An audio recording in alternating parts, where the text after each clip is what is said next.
You are listening to One Nation Under Crime, a chronological true crime podcast. Each week, we go through our nation's history and discuss one case from each year, starting in 1800. I'm Kayla. And I'm Leah. And this week, it's our first episode. First official episode. So this is exciting for us, guys. It is. So yeah. We should have had champagne. Should have. Doggone it. Leah's drinking wine and... It's for my health. It's red. I'm drinking it's like a Moscow Mule in a can. It's very good. She's classy. Delicious. It's 10% ABV. Like goodness. It's so good. Anyways, so yeah, this is our first episode. So with our first episode, our first topic is the first murder trial of our brand new nation. And it's called the Manhattan Well murder trial, and it was in 1800. And as we said before, it's the first murder trial of the nation, and that's kind of what our podcast is based off of. Is we're going year by year through kind of all of our nation's history, and just kind of seeing what's going on each year. Who's killing who? Who's being true? Thank you. We don't even care anymore. So yeah, bear with us. This is our very first episode, so we can't promise everything's going to be perfect, but we'll see. It'll be perfectly delightful. Yeah, we will. We'll do that. So, all right. So yeah, it's 1800. Few things that are going on in 1800. On January 2nd, Free African American Community of Philadelphia petitions, apparently is a hard word. The Free African American Community in Philadelphia petitions U.S. Congress to abolish the slave trade. July 8th, Dr. Benjamin Waterhouse gives the first cowpox vaccination in the U.S. to prevent his son from getting smallpox. July 9th, Mount Vernon Gardens become the site of the first summer theater in the U.S. November 1st, John Adams becomes the first U.S. president to live in the White House. November 17th, Congress holds its first session in Washington, D.C., and they actually did it. The Capitol building wasn't even finished. They just decided we're going to go ahead and have a meeting. And then December 12th, Washington, D.C. established officially as the capital of the United States of America. So kind of the way that we're going to go through our cases is in the very beginning, I'm going to discuss kind of like I just did, the events that are going to go on that year. The climate of the year. Right. If there's a certain area that we're going to discuss, then I'm going to talk about the area and kind of what's going on, and then we'll get into our case. So, we're obviously in Manhattan Well murder trial. We're in Manhattan. So Manhattan was originally inhabited by the Lenape Native Americans. It's very hard to figure out how to say that word. It's not said like it's spelled. And Giovanni de Verrazzano sailed into the Upper Bay in 1524, and he's the first documented European to visit the area. So then it was May 24th of 1626. This is my favorite fact. The Dutch colonist bought Manhattan from a branch of the Lenape tribe for 60 guilders or gold pennies. Nice. So do you want to take a guess at how much 60 guilders would be in today's money? 5,000. $24. Nice. That was a steal. So Manhattan was bought for $24. Yeah, you can't get a square foot of Manhattan. I think they got like their investment back on that pretty heavily. So after Manhattan was purchased, it kind of changed hands for a while between the English and Dutch. It was kind of like a game of capture the flag until the American Revolutionary War. And I mean, as y'all will figure out, I could go on and on about the Revolutionary War. It's my favorite time period. And so I'm going to try and keep it as brief as I can, because in a future episode, we'll kind of delve more into the Revolutionary War for that time. So November of 1783, New York became the first capital under the new Constitution of the United States. That is, until there was a meeting.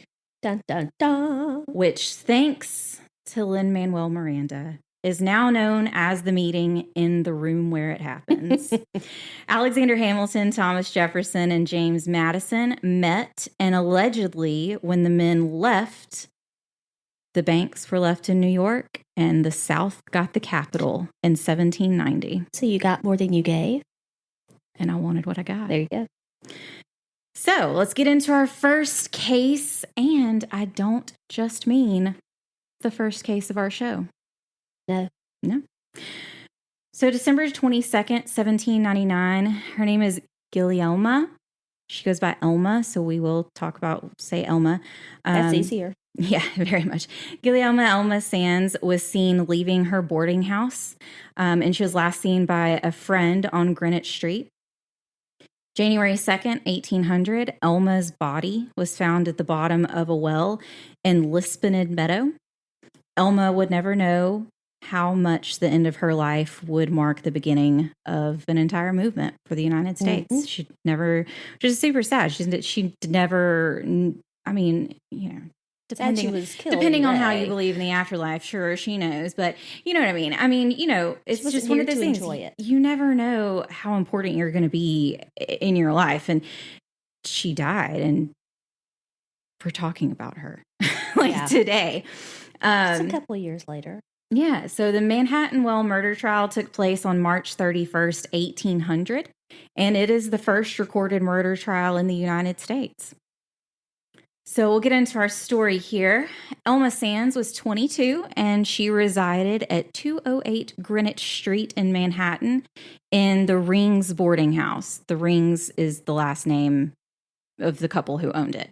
The owner of the boarding house, the owners really were Catherine and Elias Ring. Catherine was actually Elma's cousin.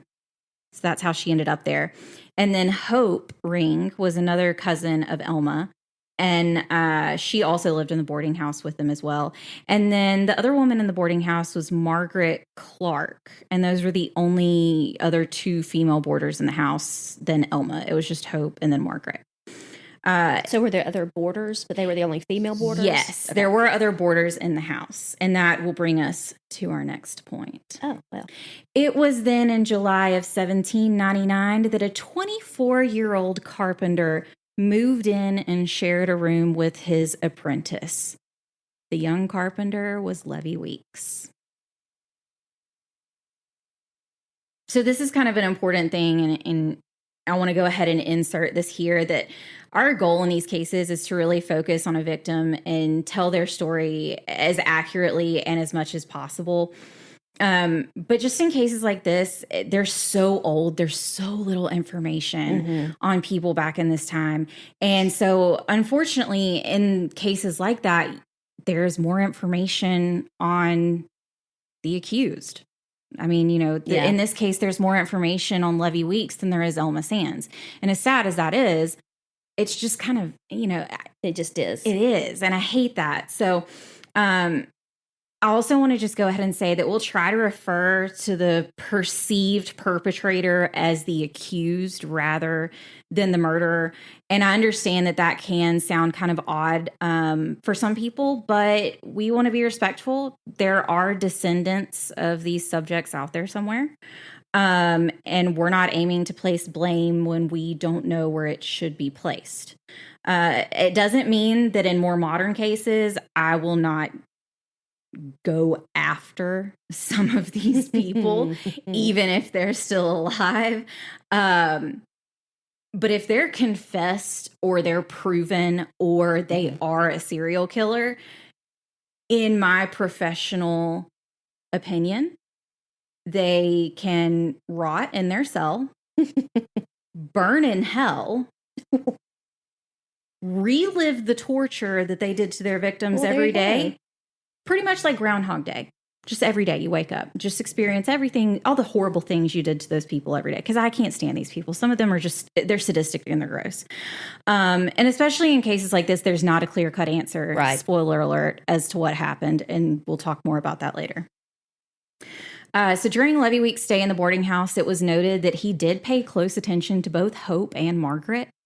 But it wasn't Hope or Margaret that Levy was sneaking into their room at night. Uh-oh. That room would belong to Elma Sands. Very little is known about Elma Sands. Like I said before, she doesn't even have a Wikipedia page, like at all. Really? I mean, it's insane. And I'll go through our sources at the very end of the case because I do have a list of sources where I got this information from. So we'll go through that then. We do know that she was raised a Quaker. And she was an illegitimate child, which I know sounds nitpicky, but it comes into play later. Especially then. Exactly. And Elma was known to be sickly. That's really all we know about her. That summer, there was a major outbreak of yellow fever, and Elma did become ill during this time. Even though it's not certain that she had yellow fever, she did get sick. Elma was also known for having emotional outbursts, and Levy Weeks was also kind of known as a hothead. In the fall, Elma mentioned many times to her cousin that she'd rather be dead and that she could overdose on laudanum.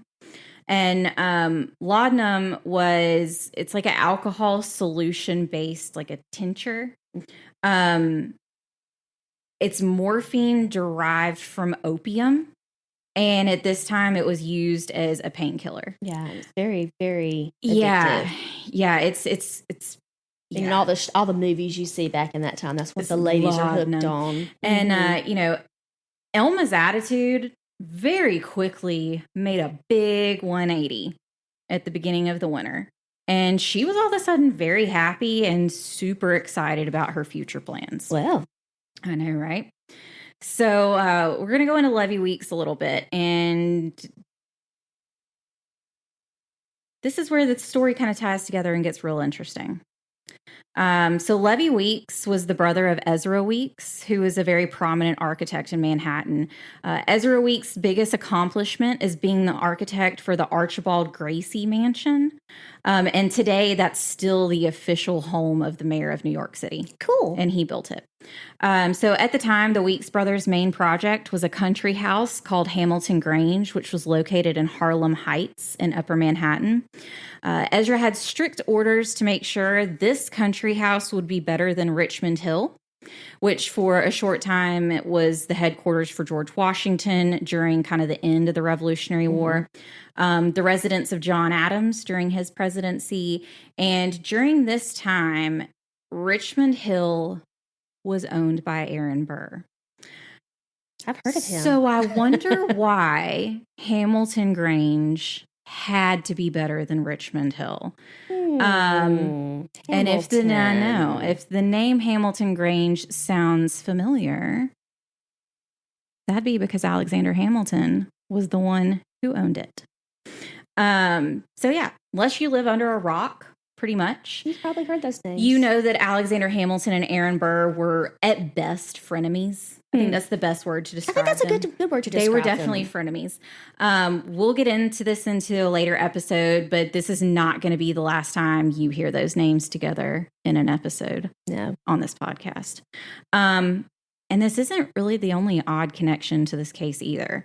So remember how it's called the Manhattan Well murder trial? Like it's very well known. It's established. So the Manhattan Company was created around this time and has now evolved into JP Morgan. Okay. So yeah, it's been around that long. When the company formed, their charter was to make clean water more readily accessible. And in return, the company could form a bank and sell insurance. Kind of like you scratch my back, I'll scratch yours. Absolutely, which is how most things get done. Especially in that time. Well, even more today.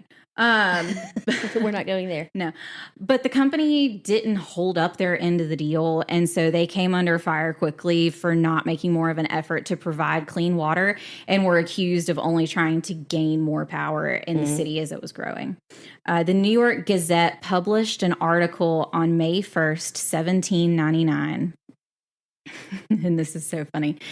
And they said, quote, A law, my fellow citizens, more impolitic, alarming, and corrupt has not been passed by any legislature since the Revolution. A law, every clause of which is stamped with damning proof that it was intended not to benefit the public, but to raise up an object of speculation to enrich those who were interested in it. That's all flowery. I know. So essentially, the New York Gazette was like, hey, you made this sound good, but this is the worst thing that's ever been passed since the Revolution ended. And by the way, you're only out here for yourself. You don't care about the public and the people. There were some pretty key founders of the Manhattan Company. And do you know who one of them would be? I'll say I've probably heard of them. Aaron Burr was one of the key founding members of the Manhattan Company. So the Manhattan Company has also been referred specifically to as Aaron Burr's Manhattan Company. So in a major effort to keep up an image in the city, Aaron Burr commissioned a well in Lispined Meadow. This well was fittingly named the Manhattan Well after the company who did pay for it. So as you can tell, it's very weird that the well Elma Sands was found at the bottom of was a personal project of Aaron Burr's, which will continue to be more odd as we go on. Right. So the night that Elma went missing, it was the evening of December 22nd. Elma was getting ready to go out for the night. She was getting dressed and had Catherine Ring, the boarding house owner, who was also her cousin, was helping her get dressed that evening. Elma mentioned to her cousins, it's not really determined whether she had mentioned it earlier in the week or if she just mentioned it that night. But she mentioned to them that Elma and Levi were going to elope that night. That night. There's wild speculation as to the events that followed, and there are a few different stories that we will go through. So it can kind of get like weird and kind of a little confusing, but there's so many different stories. Why would she have to elope? Do we know why? We don't know why. And we'll kind of go into more of that later as well. But they just said that they were going to elope. They didn't really, there was no reason given. They were just going to go elope. So it's assumed by many people that Elma and Levi left the house together that night, but no one actually saw them leave together. So it's not really true as to whether they did or didn't.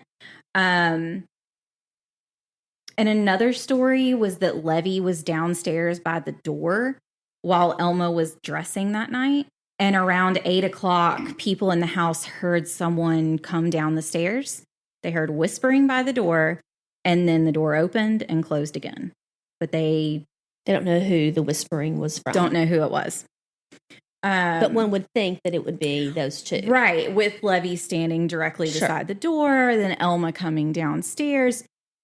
You would think, even though it's not really well known as to what it was. Right. So it's December in New York City. So as you can guess, it's cold. There's a lot of snow on the ground. Several people mentioned they saw Elma riding in a one-horse sleigh with two men. And sounds like a Christmas song. I know, right? Oh, it gets better. It gets better. Somebody has a quote in it, and it's funny. So anyways, they saw her in a one-horse sleigh with two men, and it just so happens that Ezra Weeks, Levi's brother, owned a one-horse sleigh. Okay.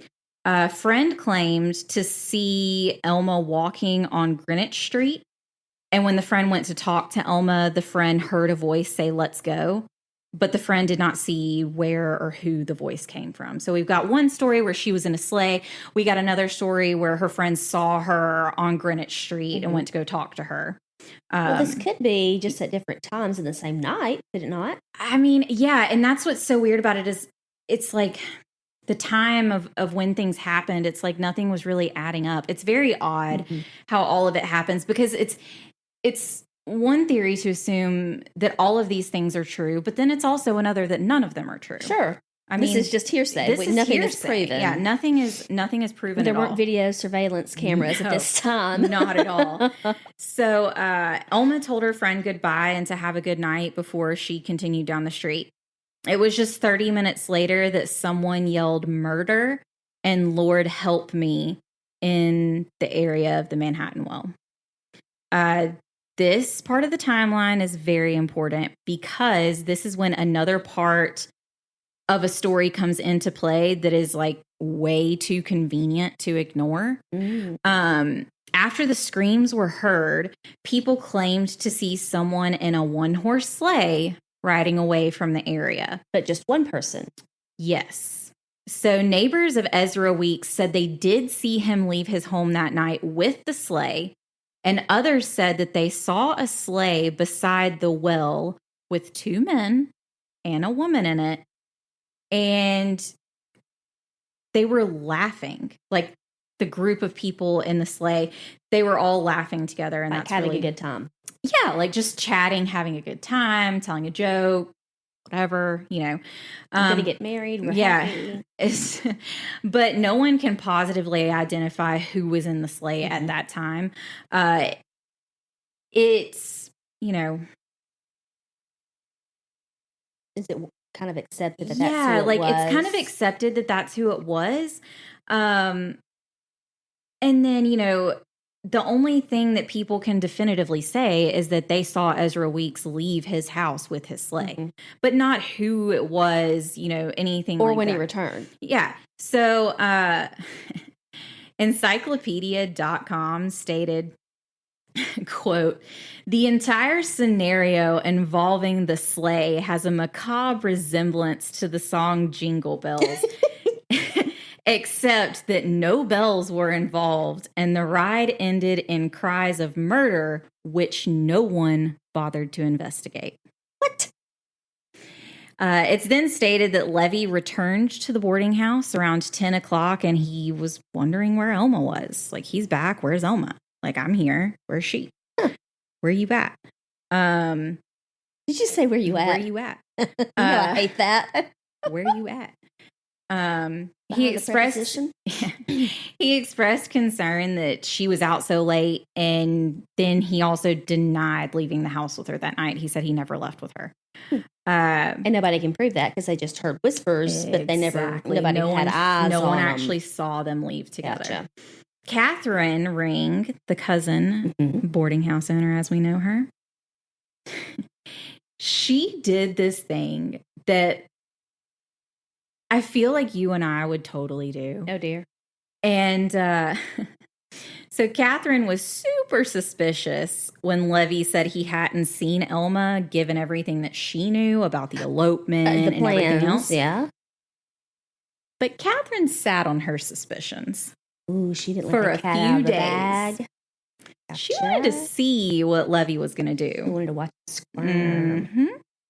And then she told Levi that she knew of the plans that him and Elma had to go get married. And she flat out told Levi, you had something to do with her missing. Like, right out there. Weirdly enough, though, Levi was extremely rattled that Catherine knew about the secret engagement and did not seem to want people to know about it. So not only did he not seem to want people to know about the secret engagement, but he just denied that there was even an engagement. Oh. And then he was just like, okay, first of all, I'm mad that somebody knew we were secretly engaged. Second of all, we were not engaged. And third, I was at my brother's house that night. Maybe I should have started with the second of all. Yeah, I mean, you know. Left the first of all out completely. So the timeline of the next few days is kind of murky. But some kids were playing, and one of them found a muff in the well. You know, like the little thing you put your hands in. Yes, not little. Yes. Sorry. We were, if you've listened, I'm sorry. We have to put this in here because as soon as We both thought the same thing. Yeah. As soon as I was writing that, I was like, oh God. So we work, like I said, we work in an industry of which we never, one, thought we would be in. Two, it's kind of boring. Like, we're just going to be honest here. But we have to have a lot of contact information. We have to have a lot of contact information on a lot of people. 6,000? Yeah, 5,600, I think, kind of, yeah, like in that range. It's a lot. It's a lot of people. One of these people. You're going to say if this is like it. Oh, my face is red already. I know. This is like a get it earmuff moment. It's hilarious and it's funny, but like just bear with me for a second. I'm mortified. Leah's gonna die. Her face is so red right now. So, anyways, we have a customer who we, like we said, have to get contact information, and it's a business. These are businesses. These are businesses. These are not just random people on the street. But we have a customer whose email address begins with iMuffDive. His business email address, guys, like, we cannot emphasize, like, this is a business. Pro tip number 1, if you start a business, please start a new email. Keep your personal, filthy email private and, get an email of, your company name or something like that, not something crude. Well, and what's so funny about it is it's like guys, when we say that's the email, it is a legitimate email address. So bad. We have had to confirm this email address before, and it has been confirmed. Like, yeah, that's correct. Keep going. No, or make them say it. Yeah, or we've been like, hey, you want to verify that email address? And they're like, yeah, that's it. And it's like, oh, okay. Are you sure? That's like what one, I don't want to know that much about your personal life. No. I don't need to know. No. And 2, it's like, it sounds like one of those fake email addresses that you would like use to sign up for like a CD website. Mm-hmm. And it's maybe some false bravado. I don't know. It's so weird. Know. It's just weird. But I also thought of the play that we went to. Which one? I know. Which one? We like plays. The one where the one guy played like 8 different characters. What was it called? Oh, A Gentleman's Guide to Love and Murder. It was, if y'all have never seen that and it ends up coming in your area, you've got to see it. Seriously, guys, it was one of those that kind of took us by surprise. It was a sneaker. And we didn't really expect to enjoy it as much as we did. Yeah. And but it was guys, so witty. It's so good. And it's one actor that plays like 8 parts. And what's so crazy is you don't even realize it's him at every first. time. Yeah. And he plays men and women well. I mean, it is insane. But yeah, it's called A Gentleman's Guide to Love and Murder. It's fantastic. If you ever get a chance to go see it, it truly was wonderful. I would love to see it again. Do you remember the line that I'm talking about though? Which one? Well, this is what I thought of was they were ice skating, and it's really largely just 2 actors in it. Mm-hmm. And one of them is a woman and the other one is a male. And they're ice skating, and he said, "Do you mind if I put my hand in your muff?" And like the whole theater went, obviously they meant the hand warmer, but people don't use those now. So funny. So anyway, back to the muff. The muff just happened to look like one that Elma had borrowed from a friend, and Elma was the last one seen wearing it on December 22nd when she was last seen. Right before Christmas. So some people say the kids found the muff a few days after Elma went missing, and then some say it happened 11 days later when her body was found. But we do know the muff was found there anyway. The muff was found. Let's move on. I've said that word enough to last me a couple of years. Stop. Say muff again. Muff. That's what it reminded me of. Say crack again. Crack. Anyway. You're unhinged. Sorry. All right. Yeah, we got issues. So either way, 11 days after Elma went missing, her body was pulled out of the Manhattan well in Lisbon Meadow. It was January 4th of 1800 when she was found. So December 22nd is when she went missing. She was found January 4th. Okay. When the New York Spectator printed this. Yesterday afternoon, the body of a young woman was found dead in a well, recently dug by the Manhattan Company a little east of Mr. Tyler's. Strong suspicion. Yeah, we don't know. Strong suspicions are entertained of having been willfully murdered. Willfully murdered. So it wasn't an accidental murder. It was willful. It wasn't willful murder. But nobody. This is what's so crazy. So nobody really knew. It's just one of those things. It's like. It's so funny that it's called The Spectator because it's like, oh, we just wildly speculate that she was willfully murdered. Gotcha. You know, I mean, nobody. Well, that's more sensational too. It is, and like news. it's like the National Enquirer, Oh.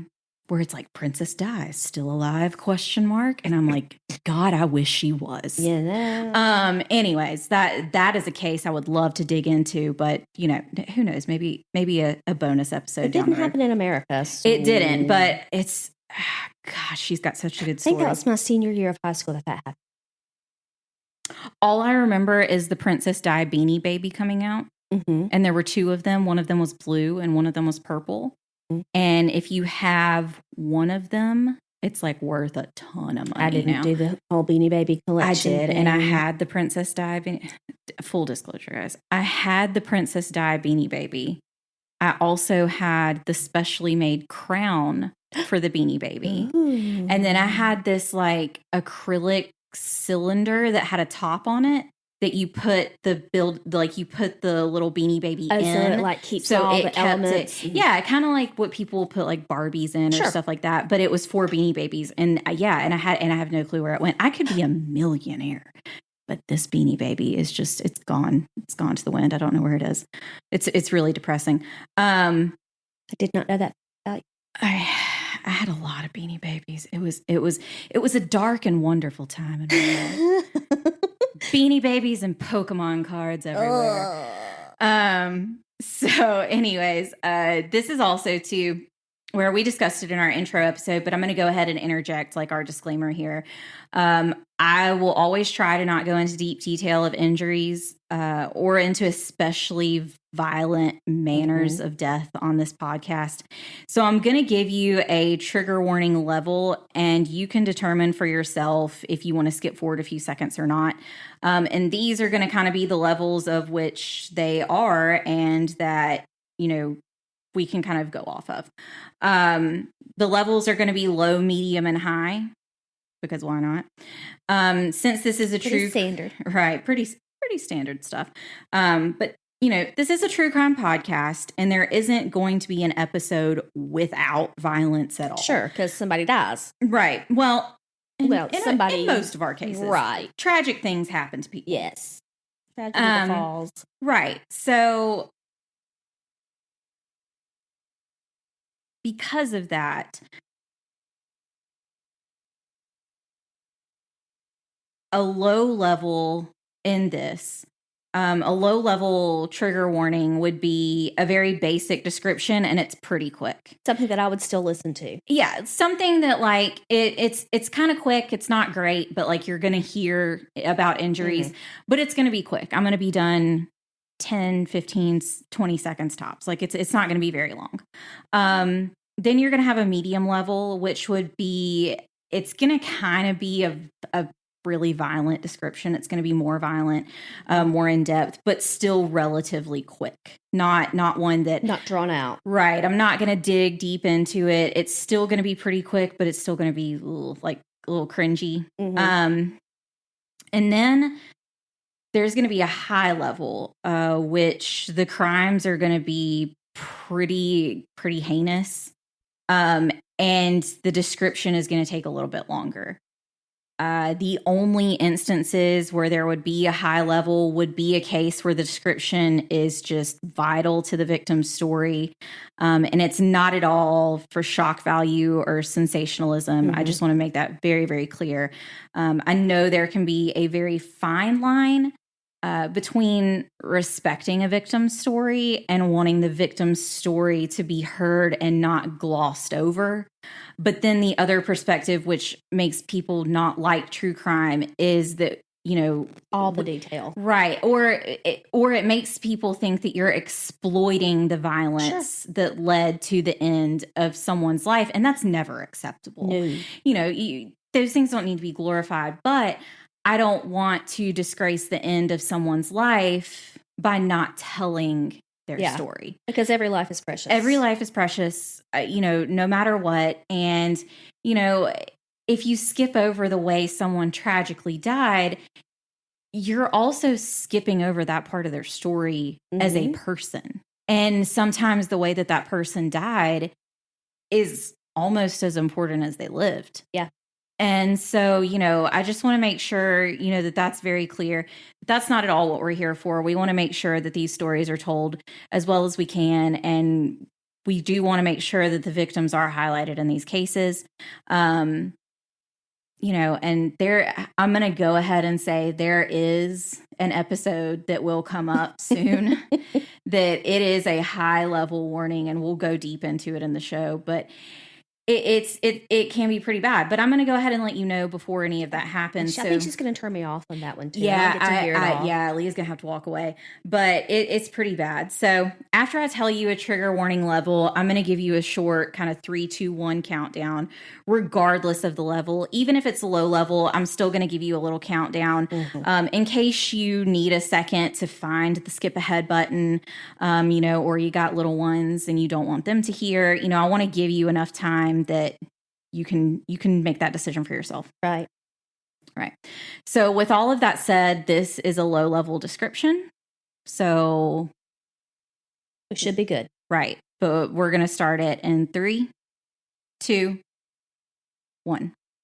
Once the coroner was done with the autopsy of Elma, it was determined that she was badly beaten before she fell into the well. The coroner also noticed scratches and bruises on her body, along with a ringed bruise around her neck, indicating that she might have been strangled. It's not clear whether she was alive or already deceased when she went into the well, but there was a rumor that Elma might have been pregnant at the time of her death, but the autopsy ruled it out. Well, wouldn't just to let y'all know, that's the end of the description. Wouldn't they be able to tell if she was alive when she was put in the well by seeing if there was water in her lungs? Or did they not? It depends on how deep the well would have been at that time. And because it was built relatively recently to when this crime happened, it could very well be that there wasn't a whole lot of water in there at the time. But that's the thing, too, is...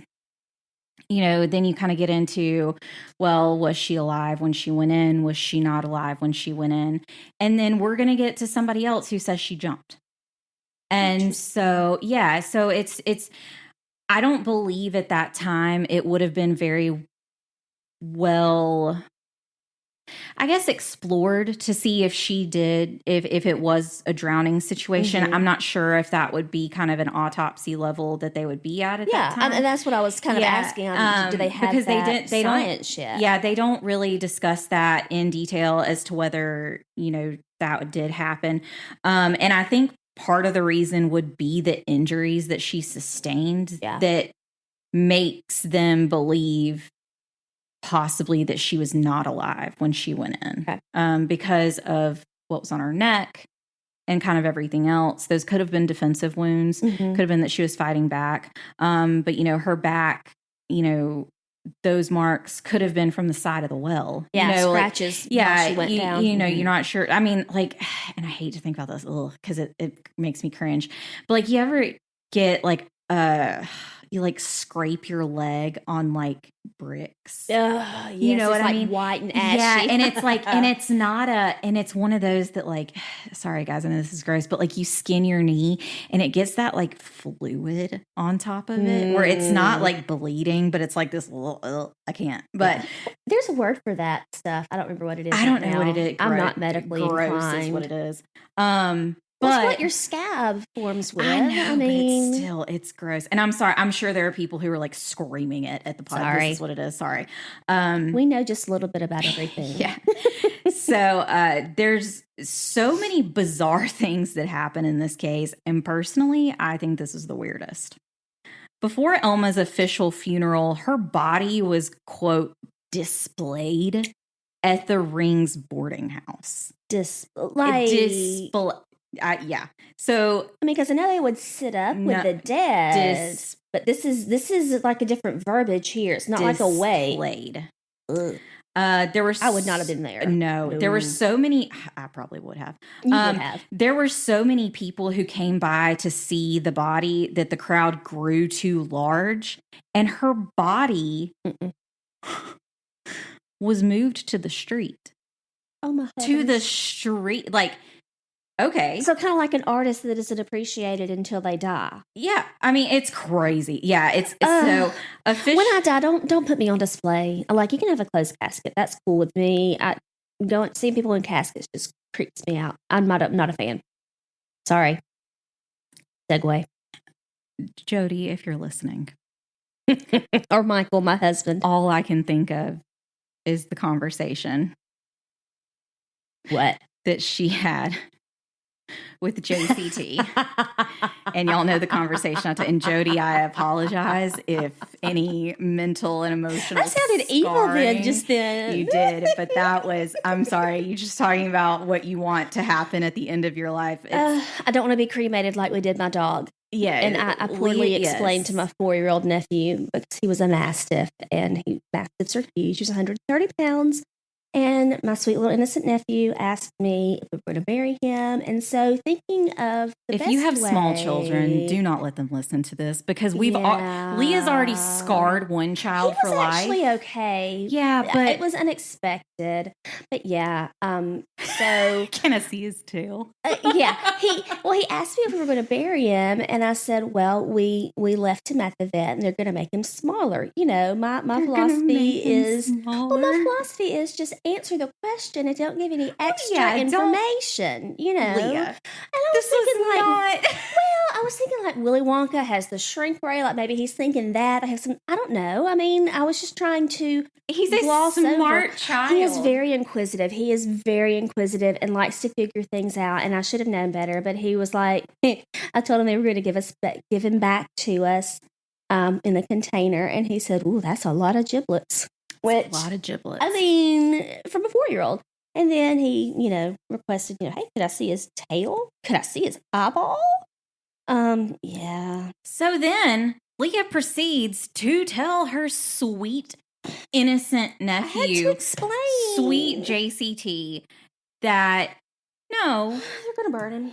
They're going to burn, because that's easier than dismemberment. Now having nightmares. Cut his head off, and I was like, no, they're not going to cut his head off. Guys. Like, I'm telling you, I'm definitely related to this kid for sure. I mean, that's all I can say. One, he is his mother's son. He's very curious. Very and he wants curious, to understand very things. Inquisitive, very, very much so. So, anyway, yeah, that's Jody. It's probably a good thing you have the job that you do. That's all I'm gonna say. For who knows how many reasons? I'm just saying. Maybe he follows in her footsteps. Let's hope that he does that. Or maybe he can be a surgeon, or maybe he'll be the next Dexter. I hope it's the former and not the latter, or doesn't combine the two. We never know. We'll hope that precious child. So yeah, they displayed her body in the house, and then too many people were coming in the house. They put her on the street. So just put her on the street. Did they take money? Was there a fee to see the body? That's That's disgraceful. I don't like that. Come see the body of this poor I'm woman. thinking of... You may pay 2 shillings to see for 5 seconds and then like move P.T. along. Barnum, you know? Yeah, it's like... So, yeah. Step right up. Well, and what's even worse is even worse / better. Which is not funny. I know it's we not. laughed. I'm It's sorry. not. But, like, that's what it sounds like. It really does. Like, you have That's a hat sad. turned upside down in front of, like, this woman, I don't this like poor that. woman. That's disrespectful. Exactly. Which is what is so... This is the strangest thing to me. But they had officials, like, authorities and police and friends that guarded her body while it was on the street. And it was reported that thousands of people came by in that time. That is just weird. This only made the outrage of Elma's murder, like, escalate to a dangerous level. Yeah. Like, that's a way to fuel a fire, let me tell you. So several days after Elma's body was discovered, a grand jury indicted Levi Weeks for the murder of Elma Sands. So even though this is the first case in the United States, there were more than enough trials in colonial times, and there were weird rules. Sure. So at the time, a defendant did not have the right to counsel, which, if you don't know what that means, you don't have your public defender. You don't get an attorney, period. Yeah. You don't have the right to obtain an attorney if you are the defendant. Government provided or not. But there was a workaround to this. You could hire your own lawyer if the judge gave you permission. What? So people who had no money and no influence were just, out of luck. Which, again, another soapbox. Welcome to 2021. But, I mean, in which we do know that, and we're not blind to that either. We are very well aware that people, based on their poverty level, if you're a person of color, we're well aware of how there are disparities in different places. Yes. But, especially you can't, it's like, if we're going to go back to this time, I'm not going to get on a soapbox of things right now. I can't put myself there. We have no time for that. But, you can have an attorney if the judge gives you permission. So what if I know this is weird. This is weird, This is Kayla's thoughts. Weird thoughts by Kayla. Weird thought. It's like the more you know, right? From Reading Rainbow with the so, which to me, think about it this way: you steal your neighbor's pig. Okay, your neighbor is brothers with the judge. Do you think the judge is going to be like, oh, please hire an attorney? Please do. I will allow it. No, he's going to be like, no. You're guilty. So Levi Weeks' trial was the beginning of allowing defendants to obtain their own counsel. And they actually were given a right to obtain their own counsel. And if you are Levi Weeks and your brother is the one who's footing the bill, why would you have one attorney when you can have 3? Pretty brilliant ones, at least 2 of them anyway. The other one is very brilliant, and you never hear about him. And so to know that there was a third one, which there's actually a really good book out there that I actually have. It is sitting right here. And it's called Duel with the Devil by Paul Collins. And it is about the first murder trial of the nation. It is very, very good. Highly recommend it. If you're interested in that time frame. It's written more of like a novel, not so I probably would appreciate it. Yeah, it's very good. It's very, very well written. It's written like you're reading a book, just like a normal book. It's very conversational in that tone. I appreciate that. It's very good. So yeah. So we're gonna go through these men now. Up first, we have Henry Brockholst Livingston. There you go. Who went by the much less complicated name of Brockholst Livingston. Oh, because why go by Henry? Drop the Henry. So we're no longer Henry. We're Brockholst Livingston. He was a colonel lieutenant in the American Revolutionary War, and he served under Philip Schuyler. Ever heard of him? Next, he was the aide de camp to, which is a personal assistant in that time, to Major General Benedict Arnold at the Battle of Saratoga. Heard of him. Mm-hmm. Then he was the secretary to John Jay, and then the U.S. minister. Heard of him. Yeah, and then he was also the secretary to the U.S. minister to Spain. 17 years after Brockholst Livingston, later after he was in the American Revolutionary War, all of this stuff. And after being appointed to the bar and practicing law for like 17 years, Livingston became one of the 3 attorneys in Levy Weeks' case. After this case, he went on to be a state Supreme Court justice from 1803 to 1807. And actually, Thomas Jefferson nominated Livingston to an official seat in the U.S. Supreme Court, which Brockholst Livingston held until his death in 1823. So pretty good attorney. Yeah, he knew the law, obviously. Thomas Jefferson, a.k.a. David Diggs, is the one who recommended you to have an official seat in the Supreme Court. It's crazy. That's pretty awesome. The next 2 attorneys, we can't get into a full bio in this episode. Who we love. You'll get it in a later episode. No worries. Or maybe 2. Yeah. We have a lot to say about them. I mentioned them earlier in the story, and I told you that they would come back around. So Alexander Hamilton and Aaron Burr rounded out the dream team for Levy Weeks. And they were on the same side. One of the only times they would be. Hamilton and Burr were the top lawyers in the state at the time, and they had more than enough scandal to go around, and everyone in New York knew about it. There's heavy speculation that that's actually the reason the 2 men took this case, because they needed to try and elevate their image. Also, keep in mind that Burr was majorly involved in the Manhattan Company as well, who funded the well that Elma was found in. I was going to say, this is like kind of a conflict of interest now that I know this. Right? So that's why I said all of these connections are so weird.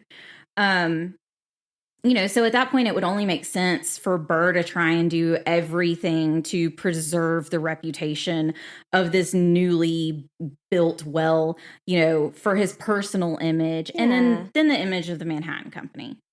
As for Hamilton, Ezra and Levy Weeks were building Hamilton Grange, which was the first and only home that Hamilton would own.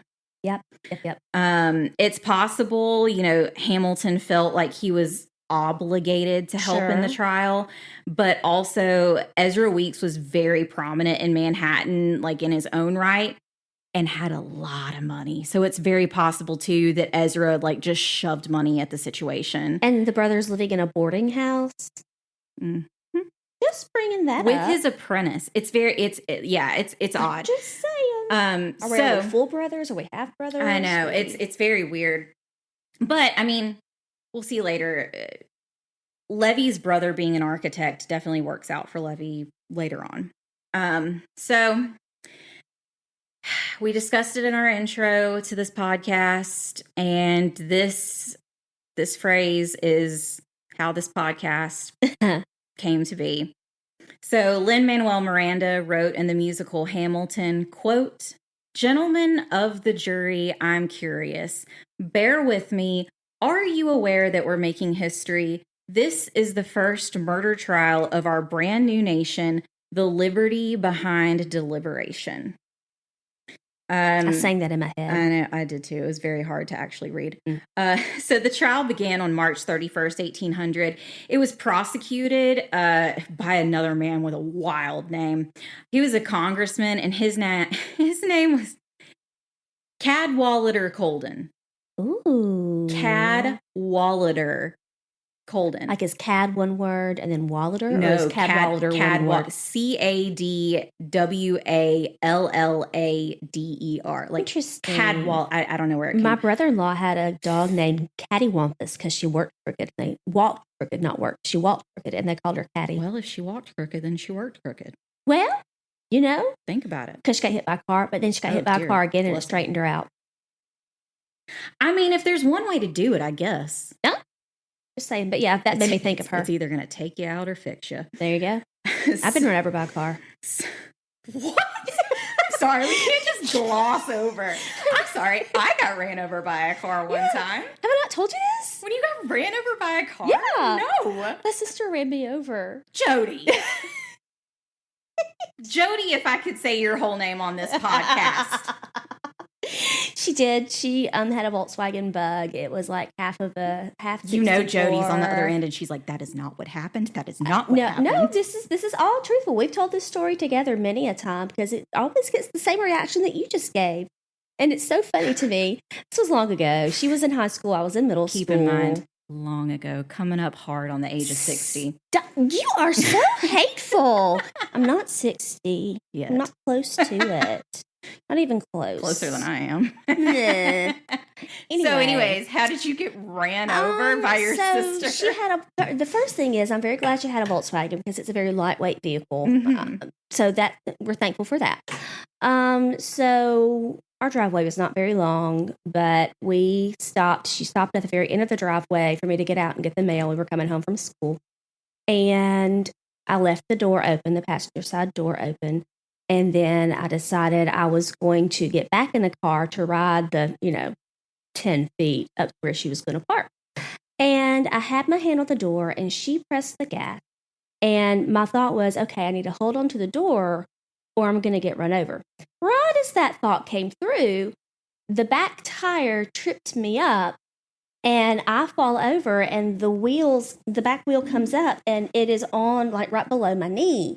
And, I'm trying to put words together, but hey, there's a car on me. And I'm going, and all I remember is looking through the door at Jody and she's just got this look on her face. She's just, what? And finally I said, the car is on my legs. My favorite part. She says, what do you want me to do? If you were under a car. To be honest, though, I can so see Jody saying, what do you want me to do? Yeah. The car is on you. What do you want me to do? No, I mean, she wasn't like saying it hatefully. Well, and I understand now. But at the time, I'm so like, funny. I just said, get off me. But she was meaning, do I need to go forward or go backward? I understand the logic now, but you're not thinking very logically when there's a car on you. So, yeah. I mean, one would think that wouldn't be a logical conversation. I can't believe you were ran over. I can't believe I haven't told you that. I can't believe you haven't either, but like, I truly can't believe you were ran over by a car. I just have to say that I love that the whole way we got on that conversational topic was because you were talking about how a dog got hit by a car. I mean, people, whatever. So I survived. Like, I was just bruised, and I did milk it for a long time. Jody felt really guilty and was afraid Mom was going to punish her. That's hilarious. So yeah. I can't. So our friend Cadwallader Colden later became the mayor of New York City. Colden's case against Levy was circumstantial at best, which if you're not familiar with terminology or anything in law, like circumstantial basically means there's no hard evidence. It's basically, I saw this person here at this time and the timeline kind of matches up. I know this is not like a total like law explanation, but the best way that I can describe it, I know of one person in particular who's probably cringing at the way I'm describing it right now. But it's not the best. It's basically just this person was here at this time. These other people collaborated it. It's all circumstantial. There's no physical evidence tying him to it. So our friend Cad, whose name I can't say all the way. Cadwallader Colden. Yeah, I want to call him Cattywampus now. Yeah, he is the prosecution. But so he ended up living in the house that that Ezra built. Okay, see, I was listening. Yes, sure were. So Colden relied heavily on witness testimony. He brought in the Rings, the boarding house owners, the friend who saw Elma on the street that night. Or thinks she saw. Yeah. There was also another man who lived in the boarding house. His name was Richard Croucher, he was problematic. Like, he flat out told people, "Oh, I know Levy did it." Like, it was very, very bad. And he didn't know anything. So he just liked his time in the spotlight. He really He was did. probably the one passing the hat when her body was on display. He was probably the one that's like, "Let's put her on the street." I'm just saying.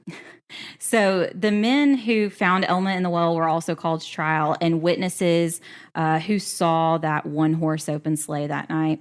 But none of this is direct evidence proving that Levy was guilty at all.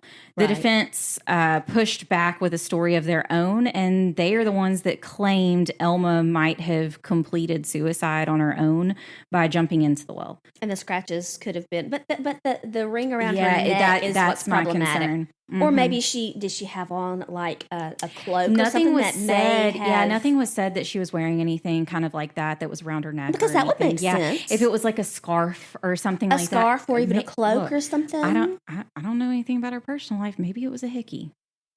All the way, I mean, that'd be kind of hard. But if it's a ring, impressive, I mean, I'm thinking all the way hard around. To do. I mean, I'm just saying, you gotta have some patience for you that really kind of do. stuff. I mean, who knows? So, again, they said that might be what happened to her, which, I mean, is really tragic when kind of like the story lines up to, hey, this looks like it was foul play. And then they're like, no, she jumped in on her own on purpose. There's no way to prove either way. Yeah, and there's no way to prove it either way. And you're disgracing a poor woman. I mean, we know she had a muff. We don't know if she had a scarf. Say muff again. Sorry, I had somebody needs to make that a t-shirt. I will not wear it. Make it a t-shirt, and but put like a muff on, not that muff, but like put the article a of hand clothing. muff, a hand. I mean, still, Kayla. I'm sorry, I can't. The article of clothing for warming your hands, made of fur.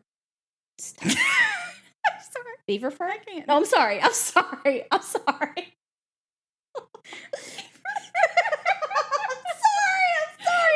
It was right there. I'm sorry, really Mama, was. if you're listening. I'm sorry. I hope you didn't let Daddy listen. I'm sorry, Leah's mom. And Daddy. Yeah. I'm more. It's all right. They already checked out by now. They're like, we're not listening to this. But if you are, thank you. So, after the defense said that she jumped in on her own, they also brought in those who said Elma was depressed, how she talked about overdosing on laudanum. So, they brought that in as well. Like she had talked about ending her life. Exactly. She had talked about it on previous occasions, and people did notice she was very, depressed. And then when her mood turned around, it would only make sense that once her mood turned around, maybe that's when her and Levy decided to elope, or, according to him, they didn't. Or maybe she thought they were going to elope. If there was this suspected pregnancy, he'd be like, I ain't having none of that. Which honestly, that's kind of what I think could have happened. Really? Is that maybe... Because you could grace somebody's palm to say, no, there was no baby. Well, and maybe you could say, like, she was an illegitimate child herself, like we discussed before. And that was very, very frowned upon in this time. So Absolutely. It could be one of those things of like, well, we can't disgrace my name. Like, sure. I need, that's a big deal. We can't do, so. Well, and his brother is very important. I can totally see that being hush-hush. Exactly. But, which is why his brother might have been involved, too. I can totally see that could have been. Exactly. Just And so, but they did say in the autopsy that she wasn't pregnant. So, but you never know. She could have been telling him that. There's no telling. And I'm not trying to speak ill of the dead, but I'm just saying, don't know. We don't It's know the just a conversations possibility. that could have ensued. Sure. So, the defense also brought in witnesses who stated that Levy was at his brother's house the night of the murder, and that they never saw Ezra Slay leave the house. So there's one camp that says he did. There's another that he didn't. After, this is crazy, after a 44-hour trial, 75 witnesses called to the stand. 75? And only one break in between. The court finally adjourned. Wait. Time out. Whoa. Yeah. They didn't adjourn like for the day and say court will resume? Took one break. At that one break was court will resume tomorrow morning. But even at then, the case went well into the night that night. Ooh. Yeah, so it was bad. So, and that's actually, the court adjourned at 2 a.m. at the jury's request because the jury couldn't stay awake. Well, yeah. The next day, the judge, Chief Justice John Lansing Jr., he made it super clear that closing arguments were not necessary. And before he dismissed the jury to deliberate, this is what the judge actually said to the jury. Okay. The court were unanimously of the opinion that the proof was insufficient to warrant a verdict against him, and that with this general charge, they committed the prisoner's case to their consideration. Like, basically, there's no proof. Yeah. You're wasting my time. Go deliberate. There's no proof. Go deliberate. Yeah. I mean, so, given all of this, the 44-hour trial, the 75 witnesses, all this time in court, how long do you think it took the jury to make a decision? Oh, 5 minutes. Literally. Really? 5 minutes. The jury they had it for so long. 5 minutes. The jury, like, I'm done. I got to get to the house. Right? The jury came back with a verdict of not guilty only after 5 minutes. Wow. So this was great news for Levy Weeks, but it didn't change the fact, one, Elma is still dead. Yeah. It's never going to change that. She's not and we don't know how or who. Exactly. So, and New Yorkers all still thought he was guilty because this honestly, I think, was the very first trial of the husband did it. You know what I mean? Like anytime a woman is murdered, they're always like, "Oh, it was the husband." Which I mean, to be honest, in a lot of cases, I'm sure my husband has wanted to kill me more than once. He may have told me one time that he was going to have a heart attack and die if I didn't stop talking. Michael hit me up. I mean, girl. So it was just bad. You're said that you're not guilty, but then everybody still thinks that you are. Did he have to move? Did he stay in New York? He did. So he left the city because of the rumors, and he moved to Deerfield, Massachusetts, then to Cincinnati, Ohio, then on the highway. Yeah, I mean, he then went to Lexington, Kentucky. And so he was just a roamer after that. He couldn't stay in one place long. So he ended up finally settling down in Natchez, Mississippi. And I might not be saying Natchez right. No, Natchez is right. So he ended up marrying a woman whose name was Anne Greenland, and they had 4 children together. Just like his brother, Levy became a successful architect in the area. Interesting. And he built Auburn Mansion, which is not in Auburn, Alabama. It's in Mississippi. He built Auburn Mansion, which today is a National Historic Landmark Museum. Cool. So it's still standing. So, I know, right? In 1819, Levy Weeks died at only the age of 43. And I mean, that's just 19 years after this murder trial. So he got, he moved a lot of places. Moved all those places and then settled down. Yeah, and with 4 kids. Yeah, how old were his kids when he died? Yeah, they couldn't have been very old when he died. I mean, I have no idea. But yeah, that's it. I understand that, ages of people dying and stuff at certain times. Like, I understand at that time, like lifespan 60 could have been, like our current 90. Right, exactly. Yeah. But 43, just seems really young to me. That's just 2 years away from me. Just saying. I'm not 60. Mm-hmm. So, yeah, it's been over 220 years, and the murder of Elma Sands is still unsolved. That's very sad. It is. So, yeah, that's the story of Elma Sands, Levy Weeks, and the first recorded murder trial of the United States. That's Hamilton and Burr and what was the other guy's name? Oh, our good friend with the Henry, but that's not what he went. Brockholst Livingston. Yes, it was such an easy. It rolls off the tongue, I mean, almost as good as Cold Wallet or Colden. Anyway, yeah. So it's just insane. So you made it through your first episode. I did, and I enjoyed it. How do you feel? You feel good about it? I feel smarter. You feel smarter. You look smarter. I mean, I think I see a few more grays. Glitter highlights. So yeah, that's, we had talked about the trigger warning levels earlier in the episode. And so that's kind of a low level. I don't think it's too bad. No, It's not great. No. But, like I said, if you've got kids in the car, if you've got, anything you don't want people to hear. And depending on how, how attentive they are. Because I have some nephews that would just not even. JCT. No, he would be all in it. I know. Yeah. That's what I'm saying. Others would not. No. They would just be in their own little world. So yeah, this is obviously all alleged. We have no idea. But do you think that he did it? I don't know. I mean, there really wasn't any evidence that he did. It's plausible. I mean, it makes sense, especially if there was a possibility of a pregnancy. I mean, and especially then, if somebody had influence, it was really easy to grease somebody's palm and say, hey, there was no pregnancy, right? And to be able to falsify that. I mean, that would be very easy to do. And to be able to pay witnesses or even bully witnesses, to not, I mean, I don't know. And to have 75 witnesses. I mean, were the witnesses all the defense or the prosecution or a combination? Yeah, it was a combination of all.